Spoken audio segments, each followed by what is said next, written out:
Welcome to another episode of Fitness Business Television, made possible this week by my good friend Andrew Locke and his web TV show, Help, My Business Sucks. Coming up on today's show, I'm going to share with you my thoughts on how you can compete with a low-cost competitor. I've got a killer resource that's going to show you what keywords people in your city are Googling in order to find you. And I'm going to reveal to you the only 5 words you're going to need in order to start closing more sales. I'm Curtis Mock, and this is the show that helps fitness entrepreneurs like you run a more profitable business and have a little fun along the way.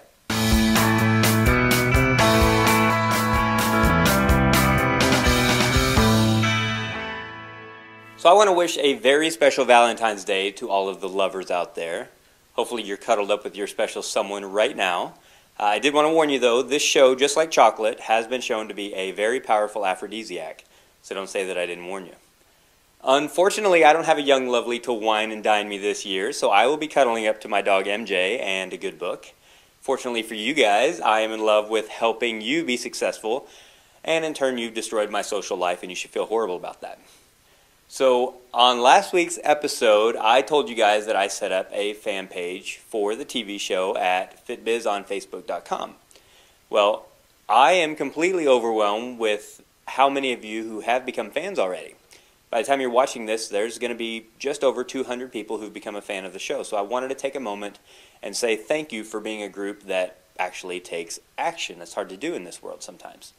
Now, if you haven't become a fan yet, just go to the site and click the little Become a Fan link above all the tabs, and I will be indebted forever. And speaking of taking action, I myself am taking some action right now. I have a big announcement for you over the next couple weeks. Might or might not affect you, but I'm going to share it with you anyway. I'm taking one of my companies, I'm rebranding everything, logo, website, even some of the systems and programs involved. But what I've learned is that change is only good if it's what the people want, so I'm going to want to get some feedback. Remember that when you're making changes for your fitness business, are you making changes because you think it will be helpful to your members and clients? Or perhaps because it's beneficial to you and your needs? You always want to focus on meeting the needs of your clients and not always yourself. You always want to ask yourself that. So over the next couple weeks, as I'm sending out press releases and announcements, I would love to make sure I'm on the right track, and I'll be looking for your opinions. So look for that update in one of the next couple of episodes. Now, this week's book is a great one. It's Think and Grow Rich by Napoleon Hill. It's one of the very first, I guess, books or philosophies on think it and achieve it type of thing. Some of them are a little, far-fetched and far out there, but this one, in fact, is really, really good. So leave the best comment for the show, and this one is yours. I do want to thank this week's sponsor. It's actually Andrew Locke. He's a very good friend of mine, and he runs, we'll go ahead and say it's the best web TV show on the internet. We'll just say that just because he's the sponsor. But his show is geared toward general entrepreneurs, and he's actually been helping me work on this show and get it ready for fitness entrepreneurs. So you're going to love Andrew's show. First of all, it's hard not to find Andrew's personality endearing and his soft-spoken nature and his really cool British accent. I probably destroyed that. So you remember back in the day when they had TGI Fridays, TGIF on TV? Well, now it's TGIW because both Andrew's show and my show each come out on Wednesday. So you're going to love Andrew's show. It's going to be probably the best 12 minutes you spend each week, best 30 minutes combined. But Andrew, like I said, has played a huge role in the making of this show. You didn't think I was smart enough to do all this by myself, did you? No, you need help sometimes. You should always be willing to ask for help. Write that one down. So head on over to helpmybusiness.com and check out Andrew on his show.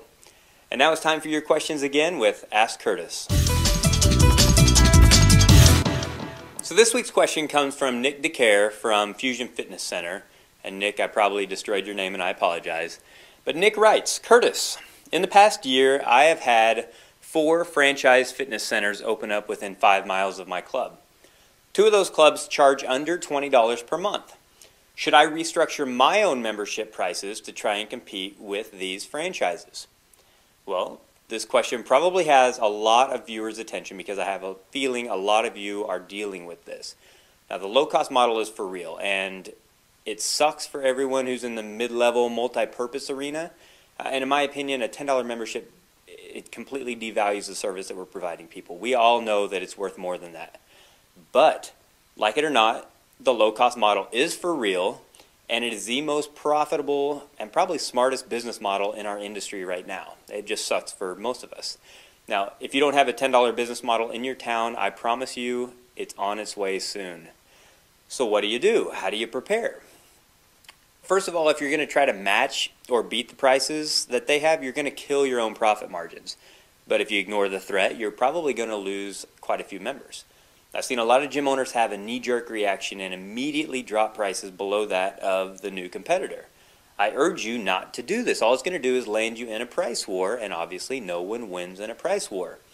So here are a few things that I recommend that you do, Nick. First of all, you need to start providing more value. You might provide some, but you want to start focusing on providing a lot. Because if I have to decide between a $40 membership that has everything, great customer service, tons of amenities, guaranteed results, and all kinds of other perks, and I compare that to the gym that's $10 a month and provides nothing, I'm going to choose the $40 gym. And I'm not alone. So to compete, you need to get the customer to value your product more than the competition's, regardless of the price. Let's ignore price for a little bit. Then you want to develop your niche. Maybe you offer the best customer service, maybe it's the best results, maybe it's the best location.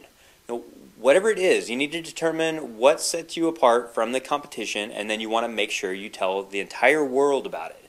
Now, if you don't have a niche and you're trying to be all things to all people, that there should be your first order of business, because you just can't do that.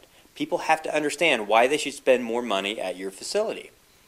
Then you're going to want to focus on the relationship, and always come back to the relationship, but it's so important because now more than ever you need to develop that personal relationship with your members. They want to be wowed, and more importantly, they need to feel that their monthly payment buys them more than just the ability to work out, which is essentially what they're getting over at the competitor. They get a big room full of equipment. Also, another key factor in all of this that we found that really helps is you want to take ownership of your members' results. Now, they're always going to pay extra if you can provide them the results that they're seeking. There's always going to be those people who want the best price, and quite frankly, they're going to join the competitor. But there's going to be a lot more people that really do want to lose that weight, and they're going to pay you for the results. And those members are going to choose you. They're not going to choose the big box because they know the value in that. Now, those are kind of big picture items. Here's some things you can do right now, just quick items. Survey your members. Find out what they think is important, and then implement it. It's what your clients and members want. Then you want to perform a SWOT analysis, and if you don't know what that is, that's strengths, weaknesses, opportunities, and threats. So you want to take a look at your competitor and see where they stand as compared to you.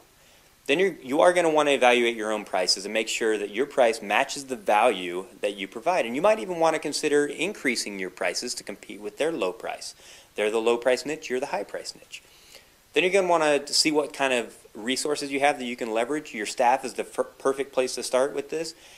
And if you don't have a good staff going into this battle, you need to get a new team right now. You want to also start thinking about signing your members onto new term agreements. Give them the world, incentivize them, give them all kinds of stuff to get them to do this, but get them to sign new term agreements. Then take a look at your own club and your own fitness facility. Make sure it's clean. Make sure everything is in working order. Nobody likes a dirty, broken gym. And then again, I'm bringing it back to the relationship, but it's important. It's never too late to build or rebuild the relationship. So I don't care what it is, whether it's the staff, the results, the members, the programming, the attention to detail, the relationships. There are so many different unique qualities that can set your club apart from your low-cost competitor, but you have to take action because the threat is not going to